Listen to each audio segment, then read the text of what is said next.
You know, he did smoke it though. It looked close because Kipe on the call. Kipe was like, "It's a high fly ball." He wasn't sure. No Then you get was. closer and closer and closer. You're like, well, I know you wasn't sure because you're sitting in the E40 seats.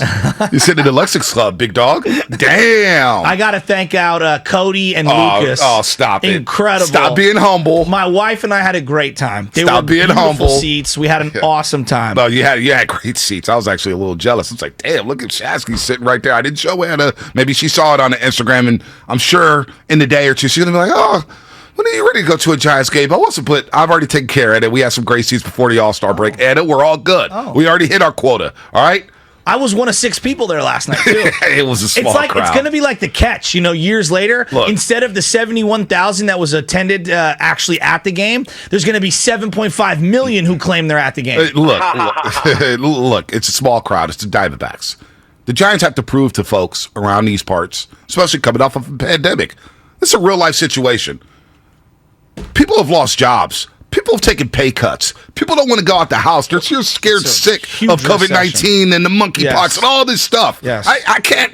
Look, I'm going to go out to a game here and there, but I can't fault people for not wanting to go to the game and sit on the couch and watch it in your comfortable confines of your home. Yeah. I'm not mad at that. Who cares about the crowd? There's other things happening here, which is the Giants winning 5 in a row. Yeah. They're winning 5 in a row, and they got a shot to win this last wild card game. And they got 2 stud pitchers in Logan Webb and Carlos Rodon to where if they do sneak into the playoffs, I'm not saying they're going to win it all, but they're going to scare somebody with that pitching. So, look, I'm not getting into the attendance. To me, it's just people complaining just to complain about the attendance. I do think it's a real factor, and it was jarring to me when my wife brought it up. My wife used to have season tickets, 07, 08, 09, and we got rid of them in 2010. Don't even start me there. But she had them for years, and I said, did you have a good time tonight? And she literally turned to me in the car on the way home and goes, I can't believe how few people were there. Yeah. I said, what do you mean? You think that was the lowest crowd of a game you've ever been to? She's like, absolutely. It wasn't even close. Now, we went to some games during COVID where it was reduced capacity, so that's different. She said it was the least attended game that she's ever been to. So the announced crowd yesterday was 20,897. You know what? It was allowed 20,000. It looked like 12,000. Well, these people that are like, the Candlestick crowd. Candlestick used to get like $3,000. Yeah, Candlestick didn't get anybody. Trust me, your boy used to be a Bebe kid out there at Candlestick. Dude, Candlestick will get nobody. Yeah. Candlestick will get nobody. So these are Candlestick. This is still better than Candlestick Park. There'd be more plastic bags blowing than there were people out in the bleachers. No doubt. But look, the Giants win. They're in it. And as I say, good morning to everybody out there on the roadways, getting ready for work. If you're at work, what is happening? Getting off your graveyard shift, YouTube, Twitch. What is up? Giants win again. We will get into the 49ers. They're up in Minnesota getting ready for some joint practices. We'll get some insight from there as they practice and bang against the Vikings. See a different team here. We'll see if Trey Lance plays in the second preseason game. But these joint practices that everybody's in love with, including your boy, I can't wait to hear the reports from these joint practices. Who's hitting? Who's dominating? Got to think Justin Jefferson and Adam Thielen are licking their chops against this banged up secondary. That sucks because it would have been great to see Charvarius Ward going up against Thielen and Justin Jefferson as well as Emmanuel Mosley. That would have been a fun matchup, but we'll get into the 49ers a little bit later as the Giants win 2-1. Crawford with the walk-off. Going into that game, he's batting .292 in the last 2 weeks. He's starting to find it. Joey Bart, another hit. But to me... On a broken bat. At least it sounded like that to me. I don't know if everybody could hear that. I mean, when you're so close to the action, you get to hear things that you normally wouldn't hear. His at-bats, his presence at the plate is just totally different. No doubt. But I think the MVP of last night's game was Jacob Junis. Oh, he was outstanding. He's been solid this season for the Giants. Pitch with Merrill Kelly. No doubt. He gave up the one bomb to Christian Walker. But you know what? One run. Exactly. One run. And you kept the Giants in the baseball game. And you struck in the ninth inning. Junis, man, I like this kid, Shasky. Another reclamation project for the Giants, which is what Flip was kind of saying yesterday, saying, look, I don't know if they're going to go crazy to pay Carlos Rodon because you've seen it with Kevin Gossman. You've seen it with DeSclafani. You see it with Alex Wood. You see it now with Jacob Junis. Okay, but then Alex Cobb. That's the only time Jacob Junis has gone past 5 innings. So let's again. I'm with you on you could find these random guys, but the random guys don't perform as successfully as a Rodon does. Like, that's the reality. Like, there's a big drop off between a left-handed Rodon and Junis. There's no doubt. Can you get a great start out of a Junis? Of course you can. 7 innings, 4 hits, 3.53 ERA. It was outstanding. Also, I think Alex Young, I keep calling him Sam Young. Yeah. Alex Young, I like this lefty. Yeah, this guy's interesting. I really like this lefty. He's only had a couple of appearances for the Giants. Everybody was losing their minds when he didn't get called into the game that they gave up the home run to Machado. He had only had 2 appearances in a Giants uniform before that, all right? Now he's a little more eased in. We've been looking for this left-handed reliever. Could he be the guy? I thought Brebbia gave you a nice inning in the 9th. No doubt. No, he needed a clean inning. He's led the league in innings pitched this year. He may be a little bit worn out. Yeah. The bucket? Yeah, he may be a bit worn out, man. 2 strikeouts last night. The ERA's down to 2.84. Do you know what Jacob Junis looks like when he takes the hat off, though? What does he look like? Have you seen the hair? I have seen the hair.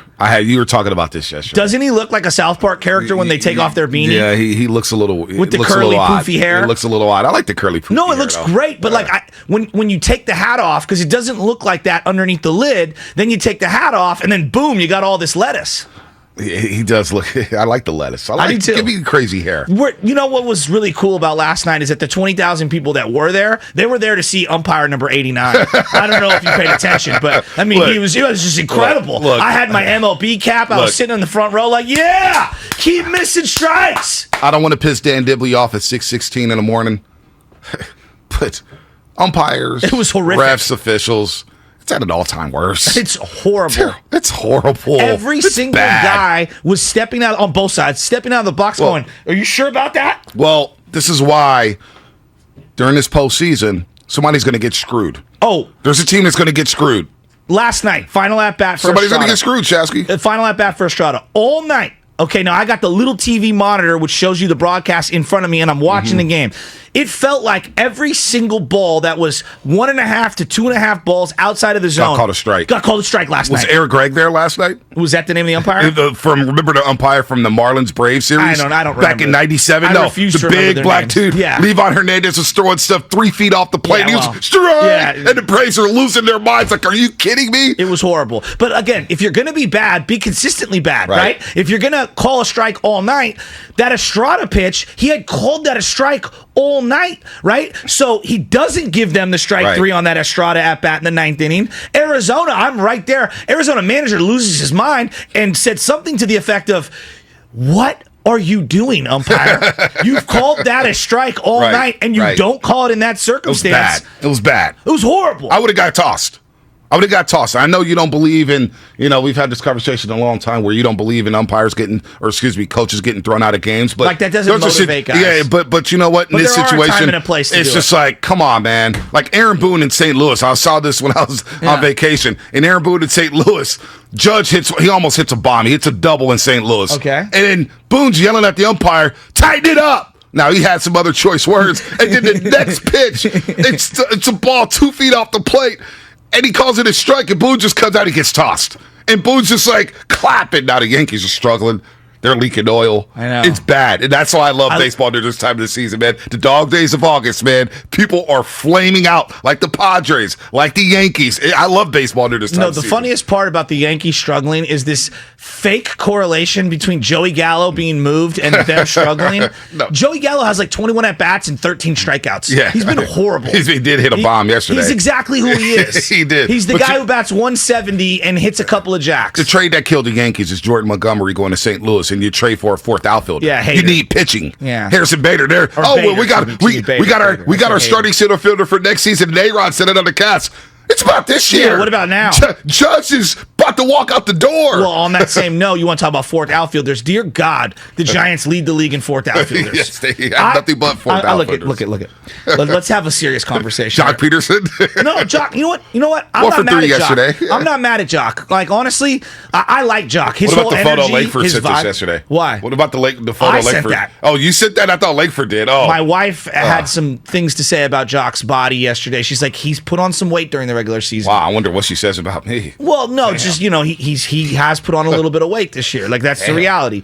But you know what? He gives you a good at-bat. He gives you a good at-bat. Here's the thing. Mike Yastrzemski. Let's have the serious conversation here. 215 now, 2 strikeouts yesterday. He's just an automatic unproductive out in certain situations.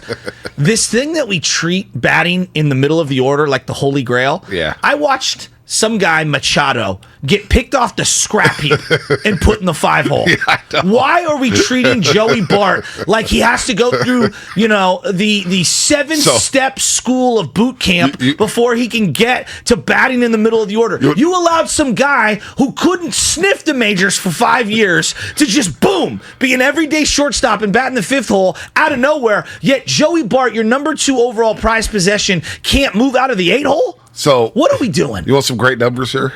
Joey Bart's had a better year than Brandon Belt, and no one wants to admit it. Brandon Belt is stuck in the 3-hole. The guy has 23 RBIs. It's August. How about this? Last 30 days for Mike Yastrzemski. 68 at-bats, 10 hits. 38 strikeouts. 3 home runs, 20 strikeouts. Okay. But how about the batting average? He's batting 147 in the last 20 days. Okay, so his out-base percent is 237. The OPS is 560. Okay. And he's batting 5th, 3rd, 2nd, 4th. He's coming up with runners on every time. I swear to God, I'm going to pop a blood vessel. Runner on second yesterday. Runner on second. I think it's Longo hits a double down the line. McCarthy dives, misses the ball. Actually, hell of an effort from McCarthy. Right. Longo's at second.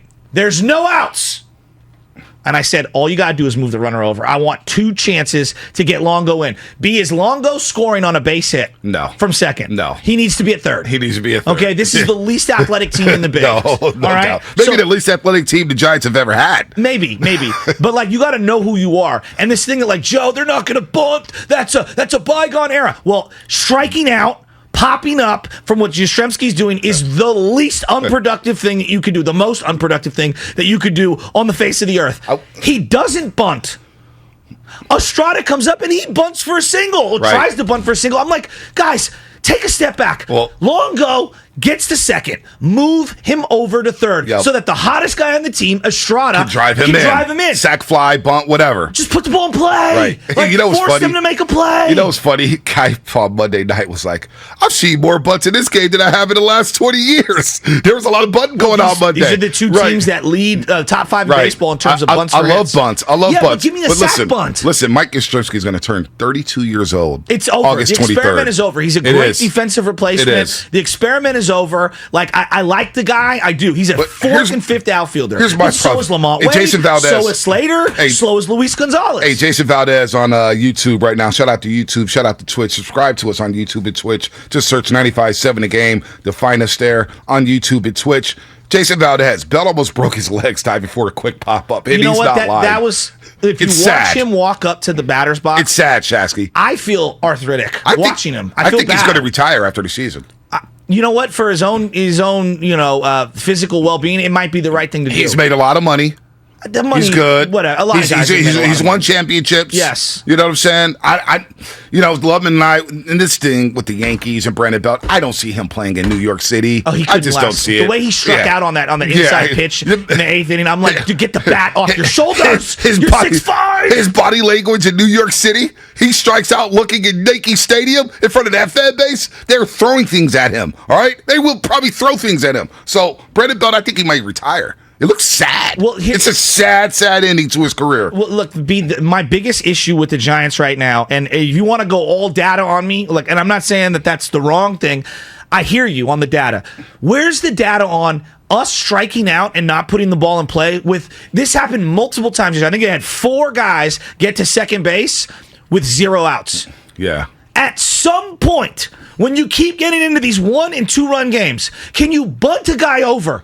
Yeah. For 180 years, it worked. Yet, I don't know why we are so obsessed. Well, if Yastrzemski puts it in play here and he gets a double, we're giving up and out. He's not getting a double. Well, here's the thing. Move a guy over. Well, here's the thing. You see basketball coaches, you see football teams, they play to their strengths. The Giants' strength is not putting the ball in play. It's not situational hitting. It's not situational hitting. So you know this, and you got a bunch of guys batting 215, 230, Lamont Wade's 220. batting 195. Yeah, exactly. You know what? You got to do what you got to do to scrap wins away. Now you're in it. Do I believe in the Giants? Not yet. Not yet, but the fact is, the data tells you they're 3 games back of the Padres in the loss column. So you got action here. Yes. And you play the Padres 6 more times this season. You got action. You play the Diamondbacks, Cubs, and Rockies 21 more times this season. Those are games that you could win. You could win 15 of those 21. I know. Maybe 16 of those 21. But Bonte, if they're going to do that, they have to play small ball. You have to play small ball. You got to do what you got to do to score runs and help this pitching staff out. I've been on, no doubt about that. But it drives me insane when I get a guy to second base with no outs, and then you walk away. Longo's stuck at second, I know. And you throw your hands up, and you're like, guys, we got to lead off double. I've seen it all year with this team. Bases loaded, no outs, no runs scored. Bases loaded, no outs, 1 run scored. Runners on second and third, 1 out, no run scored. I mean, it happens all the time. Fly ball to deep center, and Longo can't tag up. He can't tag up. Even if you get a base hit in a 1-out situation, right? Let's just say hypothetically, Tyro Strado does deliver in that situation with 1 out. Right. Longo's not scoring from second. No, he's not. Not at this point of his career. No, and so that's what I'm saying to myself, guys. We stop overthinking it. Another thing that's driving me crazy. Because now Joey Bart's starting to hit. He's up to 235. Dude was at 176 a month ago. He's at 235 now, and he's having great at-bats. He looks incredible. His incredible. Numbers are better than Brandon Belt's. Exactly. No one wants to say that. But here, no, everybody wants to say that. No, but I will say that right now. Why do we just birth Belt into the 3-hole? Listen, I was, early in the season, I was like, well, can you move Joey Bart up to maybe see better pitches? Oh, he's struggling. He's an automatic out. Okay, I get that. Now he's been back from AAA. He's redone his swing, and he looks like a new dude. Why wouldn't you want to put your best hitters at the top of the lineup? I need Joey Bart hitting 4 times, Bonte. 5 times. Not Wilmer Flores, not Mike Yastrzemski. I need Joey Bart in premium spots. So how about you flip the lineup now? Let me get Tyro Estrada, Joey Bart in the top 5 of these. Estrada should be my number 2 hitter or leadoff. Give me Joey Bart at number 3 or 4. I do not care. And people were saying, well, the pressure. He has confidence now. He's a big league player. He feels he can hit in any spot. Who are your this best guy grew right up. Now? Joey Bart, Tyro Estrada, Longo, and Brandon Crawford, Longo's coming around. And Wilmer Flores. So, right now, you got to ride out the hot bats. I agree. All right? I agree. Set this lineup. Look, you're making a great point here. Why have we moved Juan Soto from the 3 and 4 hole traditionally to the 2 hole? Yep. We want to see that guy get that 1 extra at-bat per week. You want him to set the tone in the first inning. Exactly. And then you want him to get those last at-bats. Last night's a great example. Bart comes up, and instead of coming up with 1 out, he comes up with 2 outs and runners on. And then he flies out to right field, and you're saying, okay, if the situation was 1 out and a runner at third and Bart's coming to the plate, he's getting that run home. And I'm just looking at it this way. Why are we treating the middle of the order like the Holy Grail? You just picked a guy off the trash heap. You had a guy who was in Japan for 5 years, and you're like, you could be my everyday 3 hitter, but not my number 2 pick. Not my number 2 pick, who has been batting cleanup in 3 his whole life. Georgia Tech. I don't get it. Little League. I don't get it. High school. Oh, all of a sudden you put him up there, he's going to lose his confidence? No, he's brimming with confidence right now. He feels like he belongs. So I need to see Joey Bart tonight. 3, 4, 5. I need to see Estrada 2. Move up Crawford again. Crawford going into last night, batting 292 the last 3 weeks. Last 2 weeks. Bonte, over 180 years of baseball being played at the big league level. Would Mike Yastrzemski continue to be trotted out as a 3, 4, 5 hitter? Oh my gosh, it's embarrassing. He should be your double leadoff. I need to bat him 9th. Again, do I need to see? We're going to break here in a second because they won 2-1, and I don't want to come off sounding hot. It was a great win. It was Mike a great Yastrzemski win. But I want to make the playoffs. Hold on, I could taste it. Gabe Kapler, Farhan Zaidi. Maybe they don't have this data in front of them. I don't know. Maybe they're sucking up the wins right now. Maybe Gabe Kapler's hungover from going to outside lands. I have no idea. He was chewing a lot at the top step of the dugout. Last 30 days, Mike Yastrzemski's batting 147. What the hell is he doing batting 5th? He's unplayable. To me, he's a defensive replacement late in games. But they don't have better options. That's the indictment of where they're at roster-wise. Yeah, that is pretty sad. I mean, you got, again, it's pretty sad. Jock's a 4th outfielder, and I love Jock, but situational outfielder. Slater, Wade, they're all the same guy. They're all the same dudes. We ripped, what's his face, Duggar. We moved off of him. Duggar at least bats over 200. You know what I saw yesterday when the Astros played the White Sox? He's the same guy as Yastrzemski. Mauricio Dubon was hitting. Mauricio Dubon's been a damn good Astro. I'm not going to lie. I'm not going to lie. What's coming up in the game? Sponsored by Chilton Auto Body. We'll get into the Niners a little bit later. We're hot on the Giants right now. They won 5 in a row. So 888-957-9570. Giants fans, you starting to believe in this team? Giants fans, did this team have a shot at the postseason? Out of all the things we've said all season long, do the Giants actually have a chance? 888-957-9570. That's coming up here on the Morning Roast.